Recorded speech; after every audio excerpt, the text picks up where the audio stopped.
સુરતમાં નશામાં ચૂર કાર ચાલકે બાઇક ચાલકને અડફેટે લેવાની ઘટના સીસીટીવી કેમેરામાં કેદ થઈ ગઈ છે।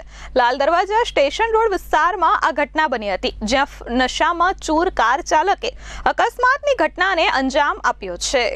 સુરતના પાલનપુર જગાતનાકા શાંતિકુંજ સોસાયટીમાં રહેતા ગણેશભાઈ ચૌહાણ છેલ્લા 4 વર્ષથી ઓલા બાઇક ચલાવી પરિવારનું ગુજરાન ચલાવે છે। તારીખ 25મીના મોડી રાત્રે 2:30 વાગ્યાના અરસામાં તેઓ પાલનપુર જગાતનાકાથી સુરત સેન્ટ્રલ રેલવે સ્ટેશન તરફ પેસેન્જરને લઈને જઈ રહ્યા હતા। તેઓ લાલ દરવાજા 4 રસ્તાથી અમીશા 4 રસ્તા પાસેથી પસાર થતા હતા, ત્યારે પાછળથી એક લક્ઝરિયસ કારે તેમની બાઇકને જોરદાર ટક્કર મારતા ગણેશભાઈ અને પાછળ બેસેલા પેસેન્જર નીચે પટકાયા હતા, જ્યારે સ્કોર્પિયો ચાલકે બાઇકને 50 મીટર સુધી ઢસડીને લઈ ગયા હતા। જોકે બાઇક ફસાઈ જતા તેણે સ્કોર્પિયોને રોકી હતી।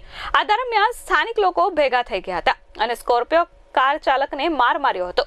કાર ચાલક જિગ્નેશ દીપકભાઈ ધામેલને બહાર કાઢતા તે પુષ્કળ દારૂ પીધેલી હાલતમાં જોવા મળ્યો હતો।